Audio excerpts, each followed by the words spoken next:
Well, good morning, everybody, on this cloudy, overcast day.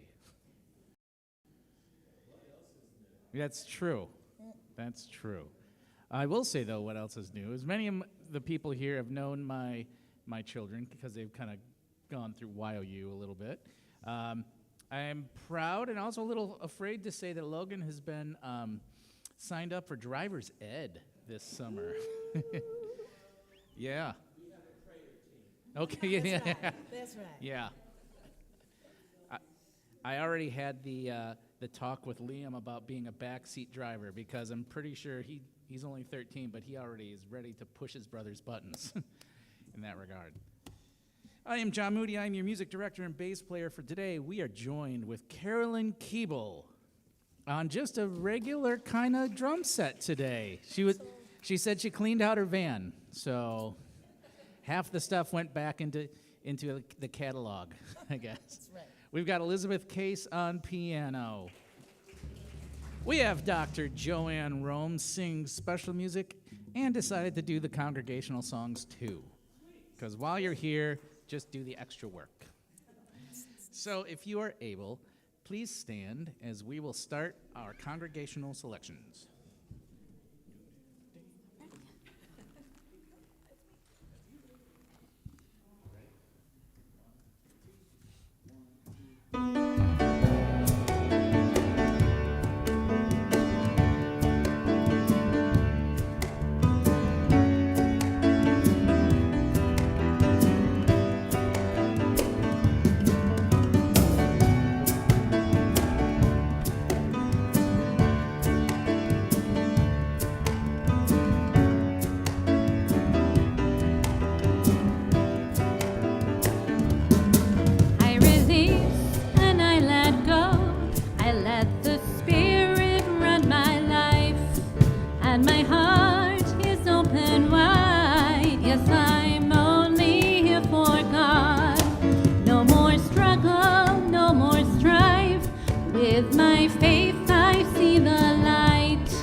I'm in the right place at the right time. I am just where I'm supposed to be. I'm in the right place at the right time. I am just where I'm supposed to be. I'm in the right place at the right time. I am just where I'm supposed to be. I'm in the right place at the right time. I am just where I'm supposed to be. Oh, my soul is welcome here. Oh, my soul is welcome here. I am getting the message loud and clear. My soul is welcome here.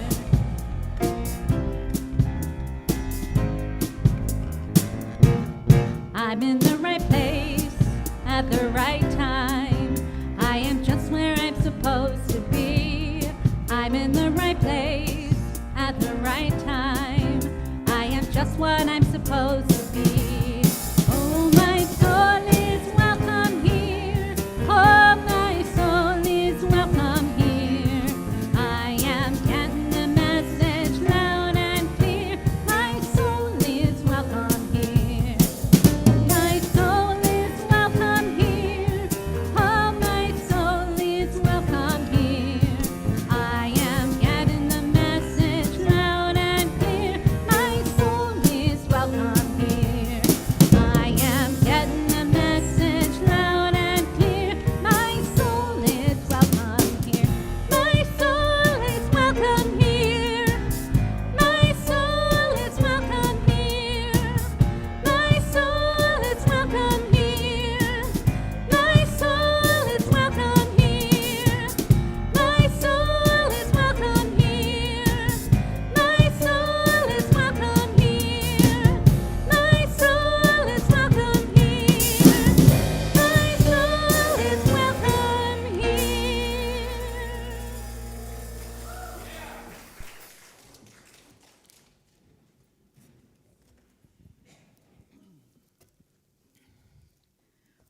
Good morning. Welcome to Unity of Kalamazoo, where spirituality is practical, love is inclusive, and transformation is real. And yes, your soul is welcome here. This is a community of people who want to live with deeper meaning and greater compassion, and a faith that works in everyday life. We gather to deepen our relationship with God as we understand God, to pray, to support one another, and to become a healing presence in this world. No matter who you are or where you are on your journey, you belong here. So let's take a moment to pause, to breathe, to arrive, and open ourselves to something good.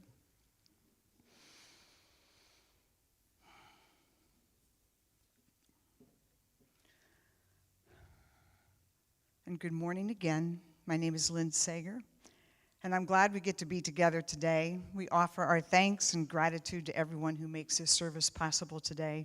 It's a community effort, that is for sure, and everybody's contributions are welcome and appreciated. And if you haven't done so already, and I literally just checked mine, put your phone on silent.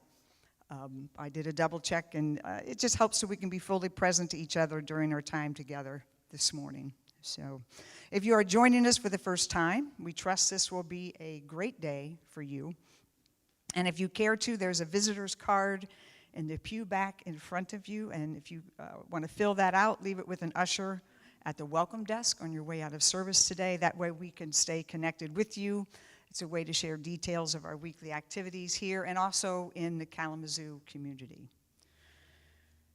So I'd like to share with you the daily word for today, May 24th. And the word is comforted. Secure in the love of the divine, I am comforted. Taking time to remember my loved ones who have passed and envisioning them alive in God brings me comfort and softens the edge of my sadness. When those who care about me reach out, I accept it as the love of God flowing through them. When I remember the good times spent with my loved ones, my heart feels lighter. These moments remind me that God is always with me, even in times of grief. I do not shrink from the pain of loss or busy myself to avoid feeling it. Instead, I lean into the comforting love of God to see me through it. This love lifts me and soothes me. The power of God within me gives strength to persevere with courage and fortitude. And the quote is from Isaiah chapter 66, verse 13. As a mother comforts her child, so I will comfort you. And now we will have some special music from Joanne.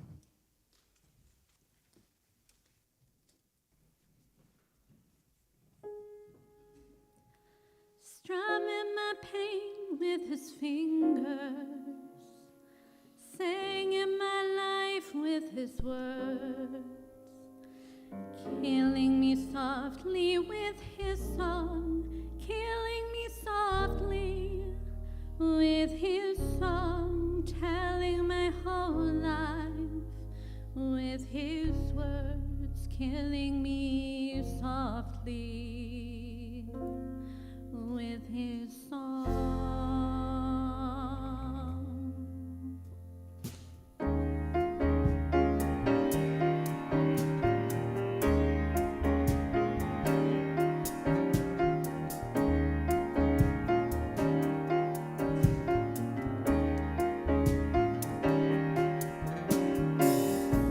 I heard he sang a good song.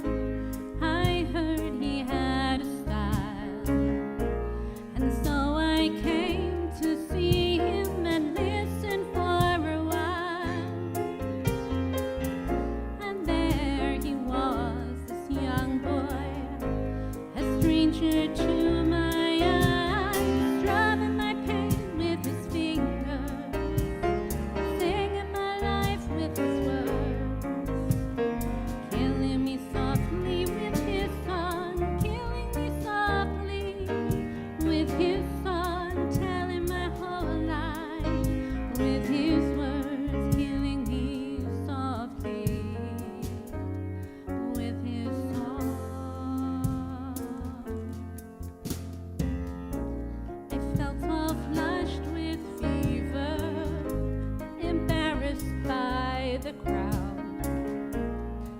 felt he found my letters and read each one out loud.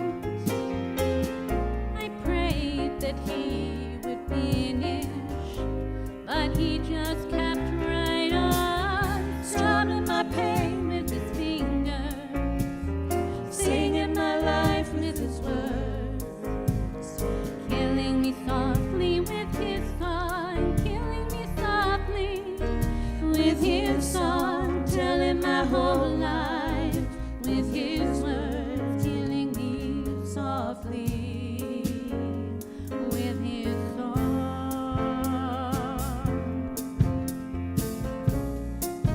As if he knew me in all my dark despair, and then he looked right through me as if I wasn't there, and he just kept on singing, singing clear and strong, strumming my pain with his fingers, singing my life with his words, killing me softly with his song, killing me softly with his song, telling my whole life with his words, killing me softly with his song.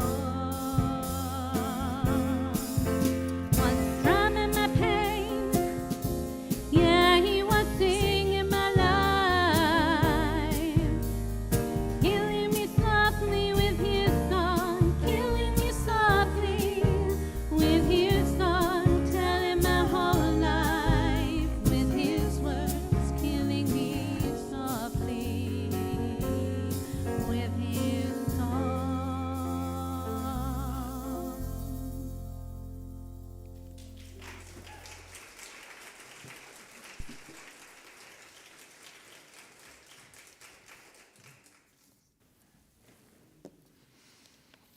Good morning.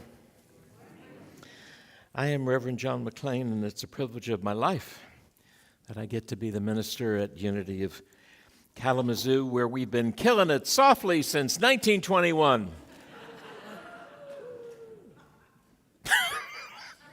Was that segue okay? I thought I'd do a little blend there. Yeah. Okay. So much for silliness. But it's true, we have been killing it softly, delivering a message that makes a difference, that heals and prospers and uplifts people. Such a pleasure and a privilege to get to do that. Can we affirm our statement of faith all together now, please? I believe in one presence, one power, God, the good, active in all life. I affirm the divine within me and within all people everywhere.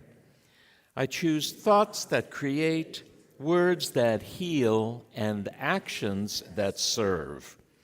I practice prayer and am guided, strengthened, and renewed. I commit to living what I know, so my life becomes a force for good in the world. Word of appreciation. This is Memorial Day weekend, so, we appreciate, of course, sacrifice that's made by the armed services, but I also like to enfold all people who may have given their life in service to their country or their culture.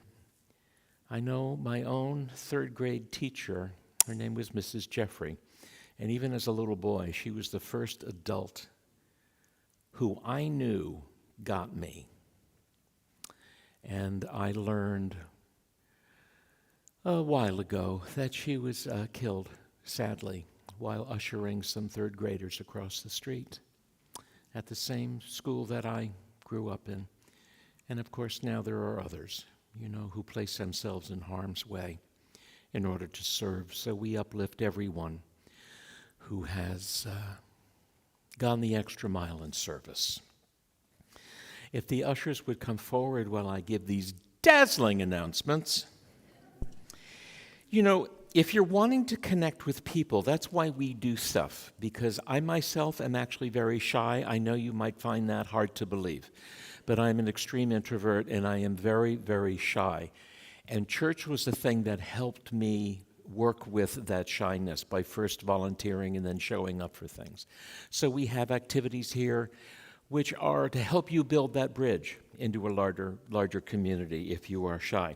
We've got only 2 more tickets left for the Growlers game on the 14th, please. So if you want to do that this week, sign up for it, and then we will be fully subscribed. I want to give a shout out to everybody who contributed to the summer lunch drive for Loaves and Fishes for kids who won't be in school this summer.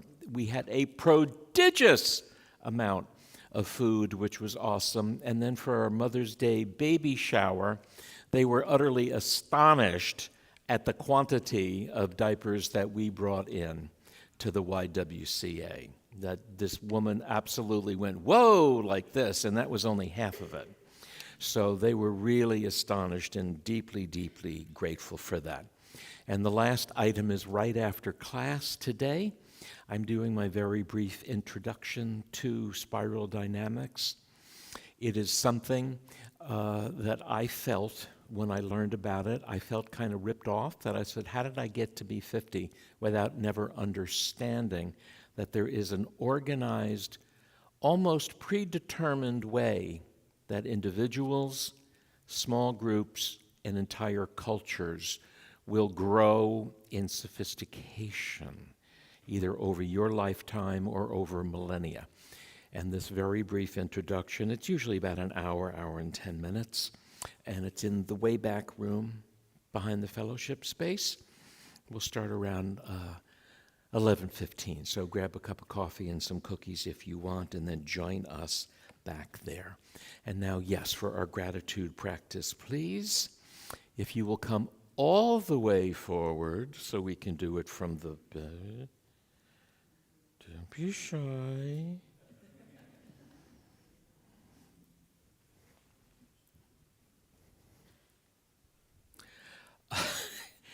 And our gratitude affirmation is, I choose to give easily and joyfully, for God is my source, and gratefulness is my nature. And now let's all sing that together, shall we?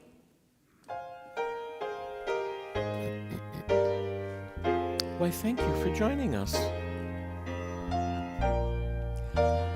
Flow, Spirit, flow through me as I open up to be an expression of your unfolding peace. Show, Spirit, show through me as I open up to be an expression of your unfolding love. Flow, Spirit, flow through me as I open up to be an expression of your unfolding peace. Show, Spirit, show through me as I open up to be an expression of your unfolding love. You sound really good today, but I think Joanne sounds even better. Would you have another song for us, Joanne?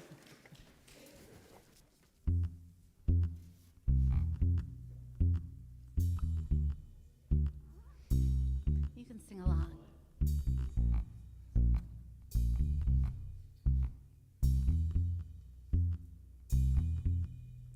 When the night has come and the land is dark and the moon is the only light we see,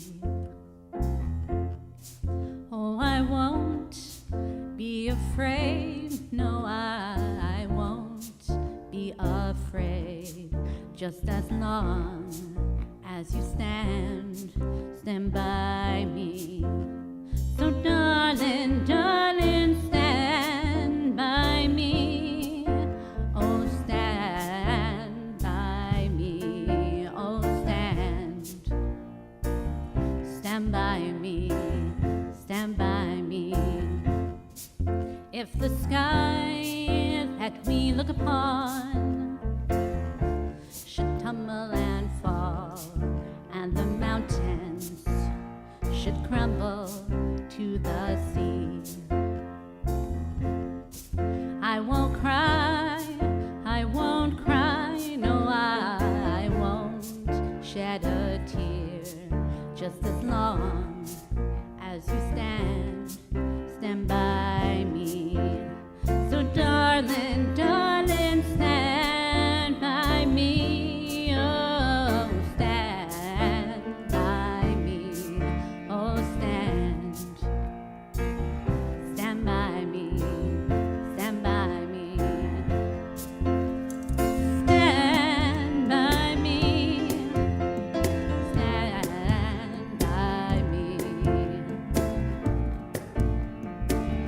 Stand by me. Stand by me, stand by me. Won't you stand by me? Oh, stand by me. Oh, stand. Stand by me, stand by me.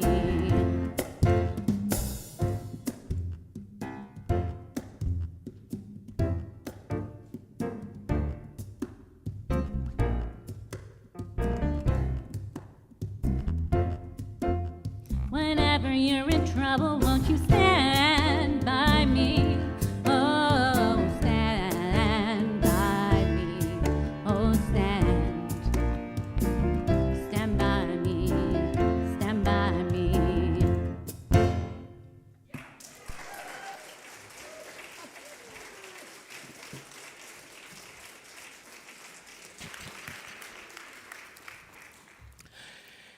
And that is the purpose, yes, of church, that we would stand by each other in good times and in tempests, that we would stand by each other. I am continuing on with the exploration of the four agreements here. The first one being be impeccable with your word. The second one being don't take anything personally. Yes, talked about that. And today we're talking about assumption number 3 in this tremendous little book, which is don't make assumptions. So we're all allowed to do this because it's biblical. So when you assume, you make an... That's biblical because Jesus rode his ass into Jerusalem, right? So you're allowed to say that in church. It's in the Bible. Now that that's out of the way, you know, these agreements are a perfect illustration of the teaching that even the simplest teachings are evidence of the most advanced teachings. The simplest truths are evidence of the most advanced. And there is so much to mine in every one of these. I found myself almost distracted during the week, thinking, well, how do I talk about this? Do I talk about that? There's so much that we can get into when we talk about making assumptions, and yet we all make assumptions. We all take things personally, and we all make assumptions. I can guarantee you that you made a whole lot of assumptions about me when I came here to candidate, and about me even the first couple of months when I was here. And I know you made assumptions because just last week someone said to me, "Oh, you're left-handed." And I said, "Of course. All the best people are left-handed." And I bet you, nickel, you made some other assumptions about me, and you might be right. You just might be right. When we make an assumption, though, they're either conscious or unconscious. When they're unconscious, they arise from our conditioning, from our past, from our home culture, from memory, from old wounds, or even old blessings. Because sometimes we feel very favorably towards somebody because they look like such and such from my past. Or very favorable, like of Helen. If someone's named Helen, is anybody Helen here? I don't think we have any Helens in the church. But like, I have several really, really nice Helens that I've known in my life. So if your name is Helen, I just assume you're fabulous like the other ones were. These are assumptions which may not prove to be correct. They may have nothing to do with real life. Unconscious assumptions. And there are also conscious assumptions.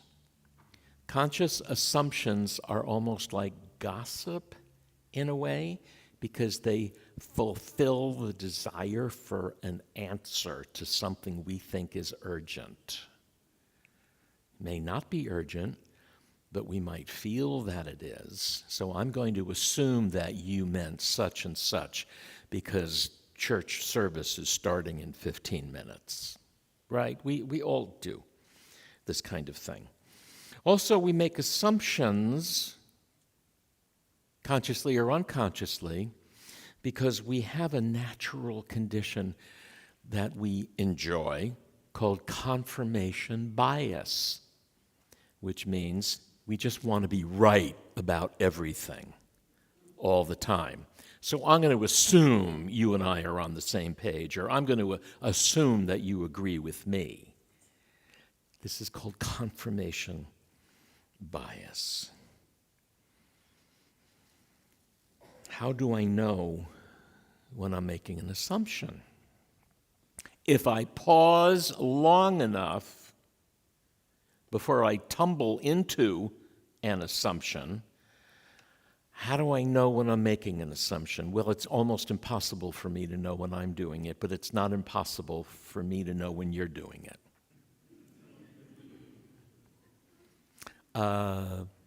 Very often I will hear people say, you want to go to the movies? Sure. You want to see such and such? And they go, I don't know. And somebody will always say, well, it's supposed to be good. Who would spend $100 million making a movie if it was supposed to be bad? Of course it's supposed to be good. That's an assumption. Doesn't mean anything about whether I'm going to enjoy it or not. Try it, you'll like it.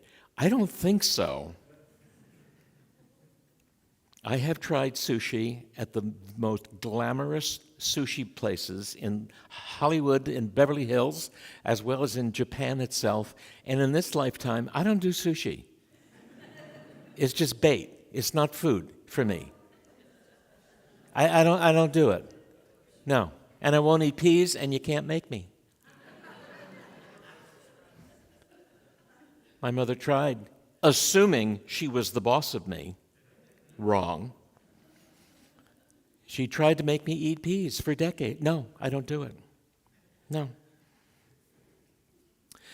I know you're making an assumption when you say, oh, well, they probably, oh, there's a red flag. What do you mean probably? They are or they aren't? What do you mean probably? It means I hope they're going to do what I want them to do, which they may or may not do. How about assumptions when people will believe something that is fairly unbelievable?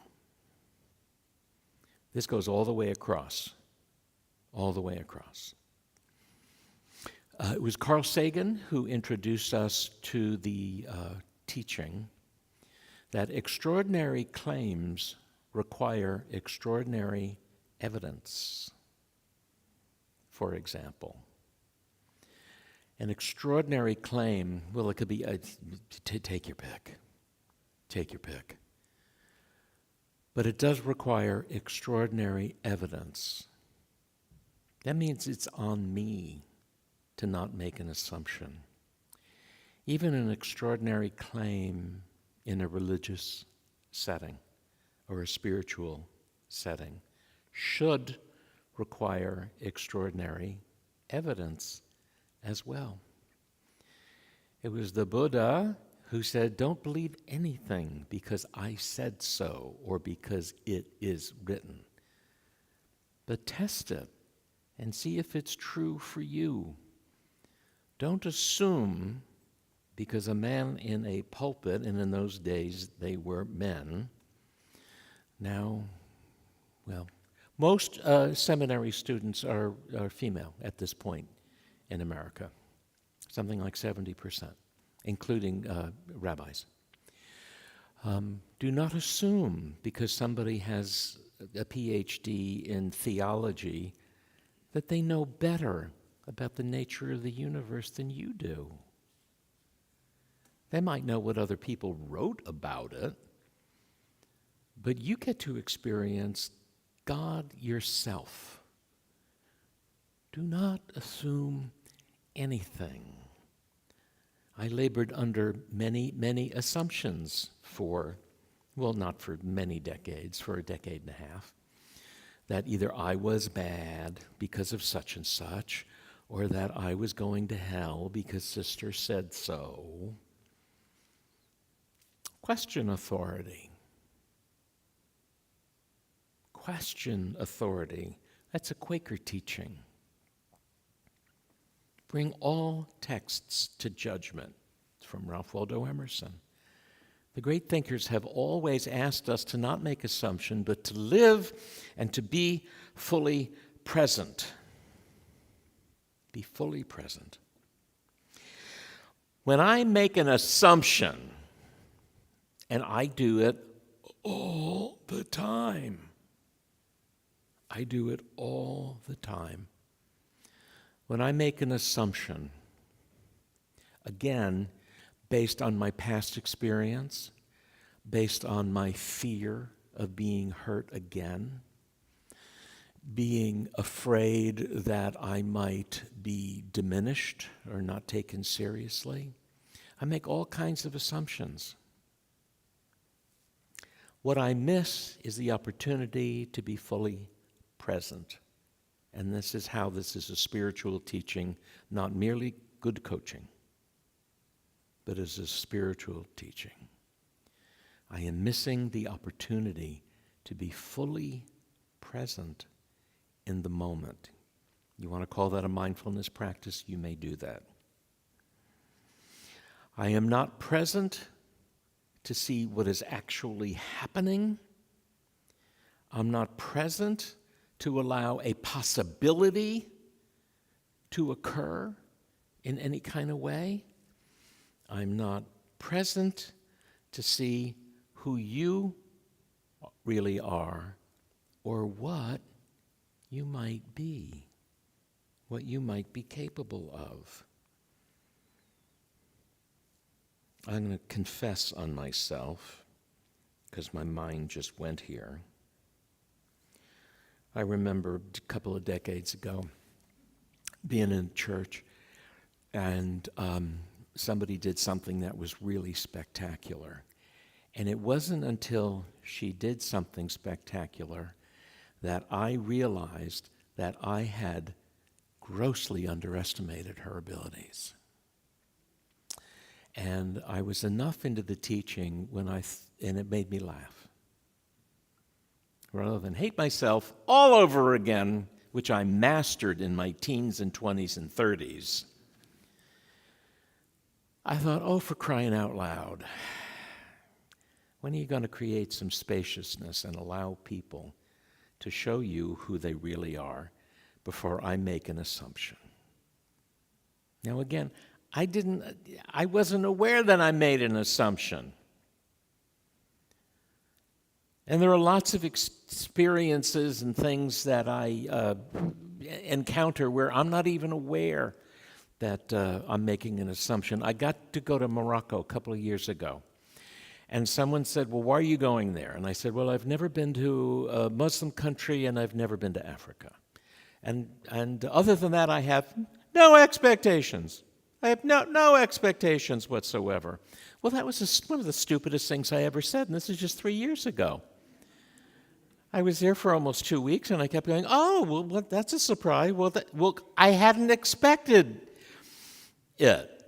And someone said, well, what did you think it was going to be like? And I said, well, I guess I thought it was going to be like the movies or something. And should I say Bob Hope and Bing Crosby on the road to Morocco? Does anybody even know who Bob Hope is anymore?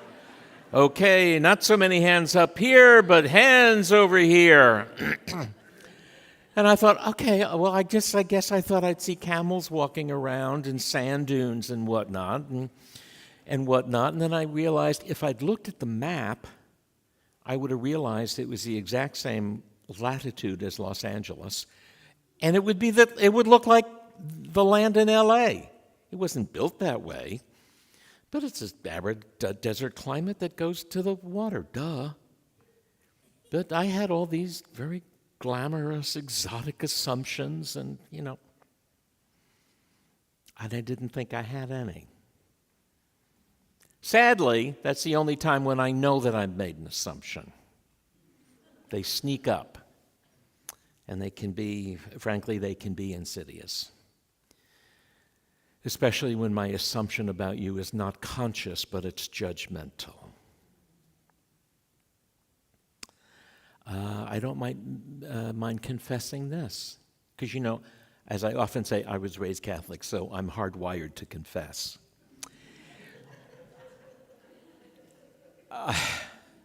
Happy ending to this story. I had a church in suburban Seattle. And I go to this church, and I met this man who was on the board. And my first thought was, oh my God, he is going to hate me so much. Now, this is an assumption wrapped in a judgment and tacoed in a prejudice. Because there's this very tall white man with a deep baritone voice who had on the Brooks Brothers stuff and the loafers with the tassels and the whole country club thing. And I'm thinking, he is going to hate me so much. And he wept when I had to leave that church. He and I were so close. He was one of the most remarkably generous, kind, responsible guys that I'd ever met in my life. But here I come, prejudging based on some hurt that I experienced when I was a kid. At this point, I'm 55, almost 60 years old, carrying this kind of thing. Thank goodness I didn't waste time. And that is the glory of growing in a spiritual practice, which keeps reminding us that, baby, this is it. This is not a dress rehearsal. If you want to heal something, you do it now. Like, let's start today. Because who knows what we could be missing? Who knows what could be missing?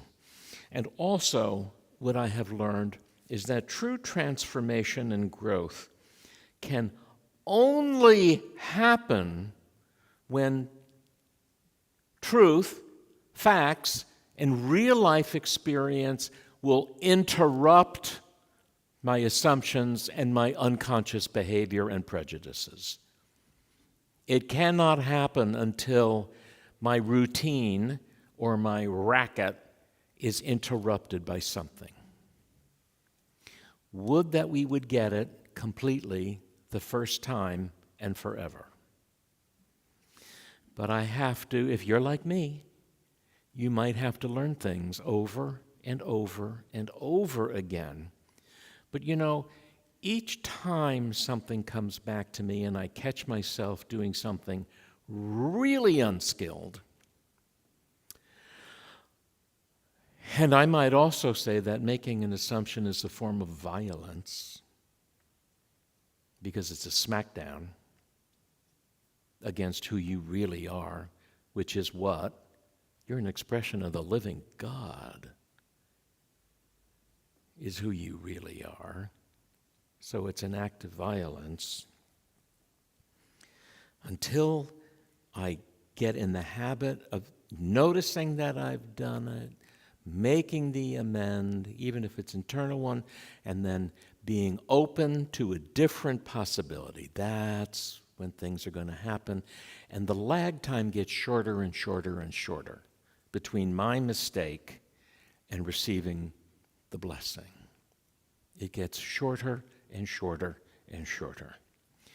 Do we ever get it 100%? I don't know.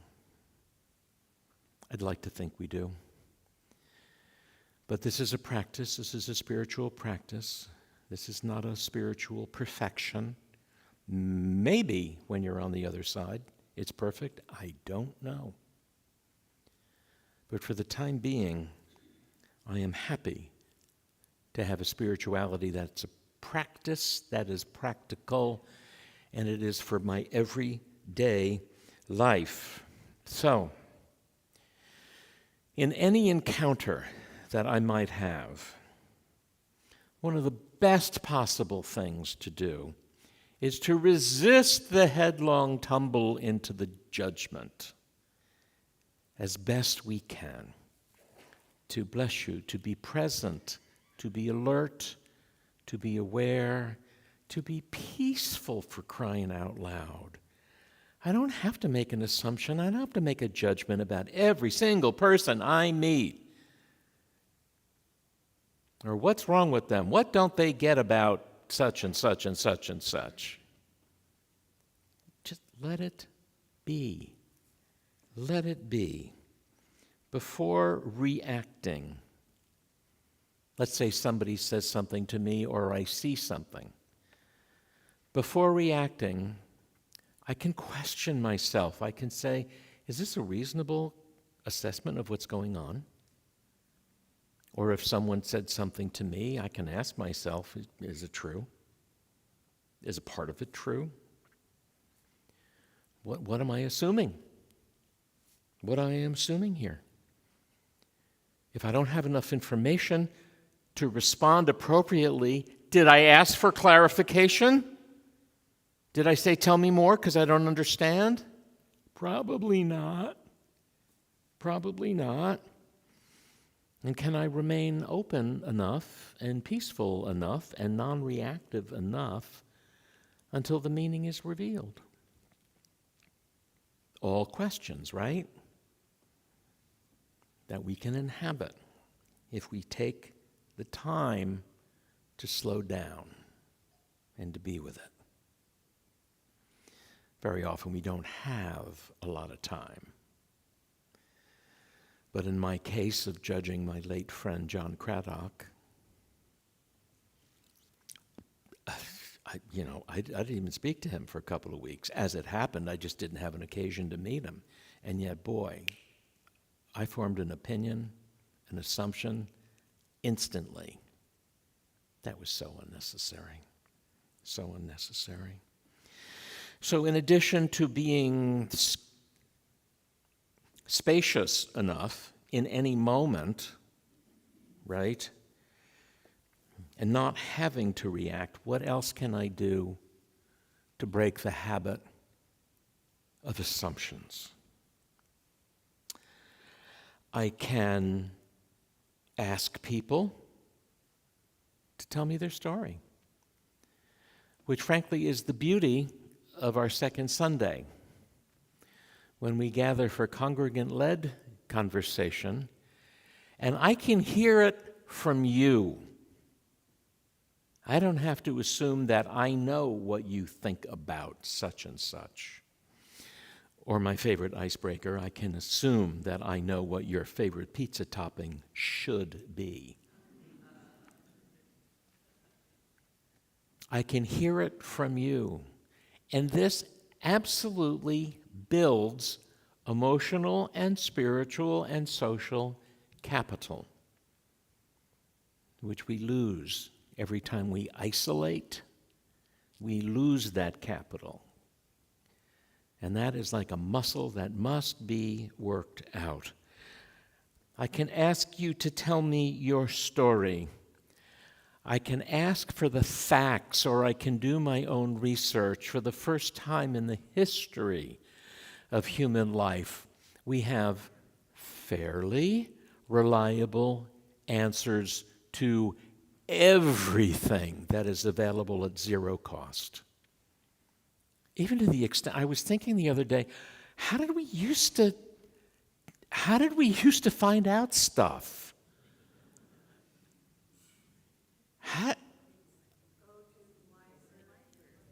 Go to the library and look in the Reader's Guide to Periodical Literature and dig those magazines and newspapers out of the stacks. But we have instant, free access to, I would say, very reliable, not fairly reliable, very reliable information. But get facts, and when you believe them and when you're sure that things are facts, act accordingly, for crying out loud. Act accordingly. Be brave. This is my favorite one.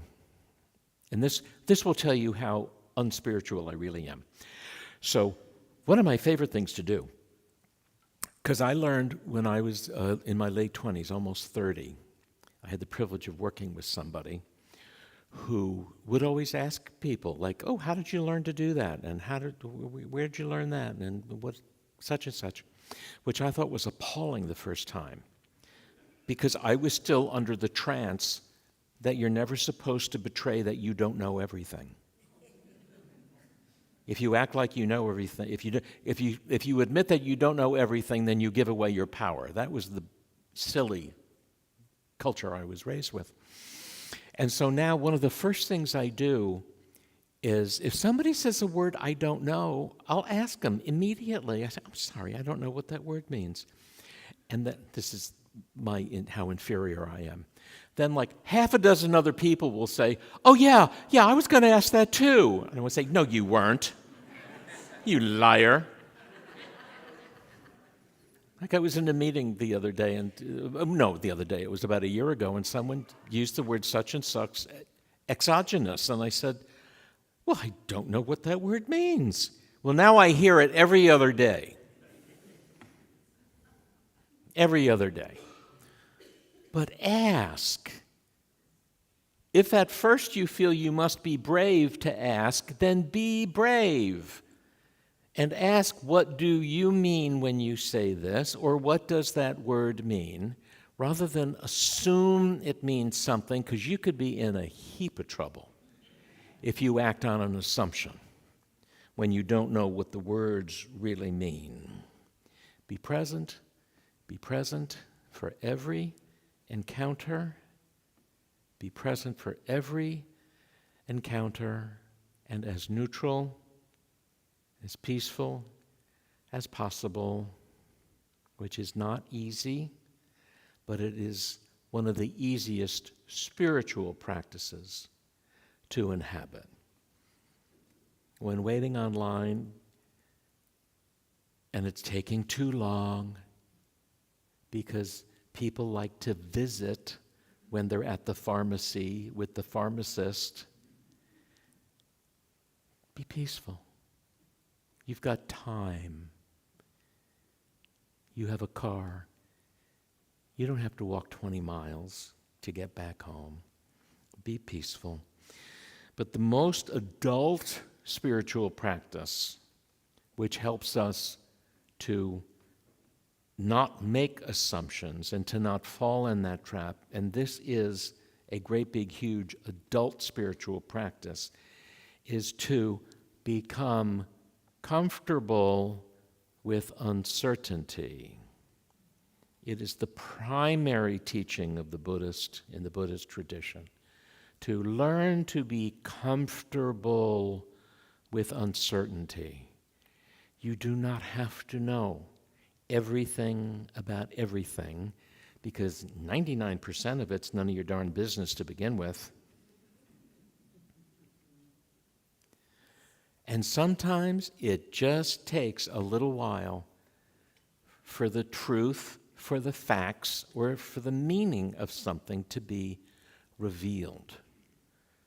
So is it the same as cultivating patience? Perhaps, but it is at a deeper level. To learn to be at least tolerant. If you can't be comfortable with uncertainty, learn to tolerate it. Learn to abide with unknowing. It'll all be made clear at some point. But we subvert that spiritual power that we have when we rush into it and make assumptions, which always, if nothing else, assumptions will delay your good. And I don't want to delay my good anymore. Not anymore.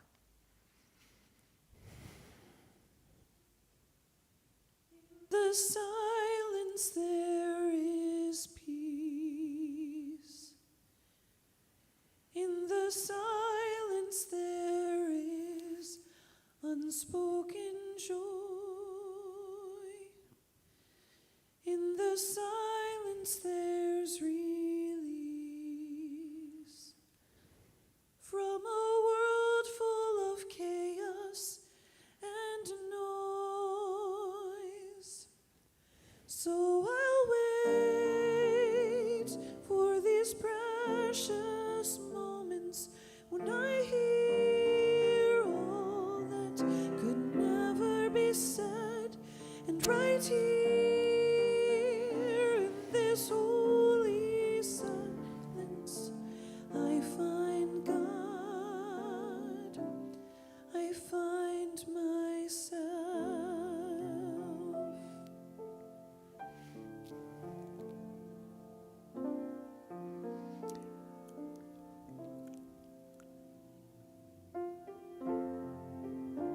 I could just see some people mouthing the words and singing along with Elizabeth. Because the point of all of this that we do here is to find that there is that of God within each and every one of us. No more, no less, one than the other. But your pattern for perfection lives fully within you. That's the good news. And we get to look for it. Get to be in touch. Sometimes only a glimpse of it, but sometimes a full welling up.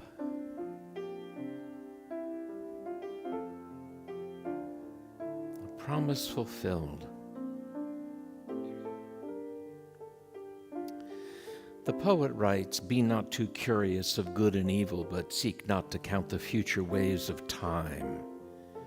But be ye satisfied there is light enough to take your step and find your foothold." Be patient, don't hurry. There is enough light to take the next step. We don't need to assume that there's either danger or a pot of gold waiting for us somewhere else, but that this moment is holy and full and enough. Breathe deep.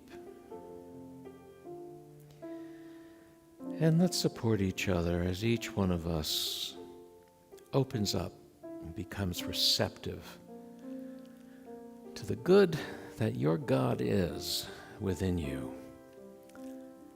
And let's do that together in the silence now.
Breathe deep, aim high, and seek peace.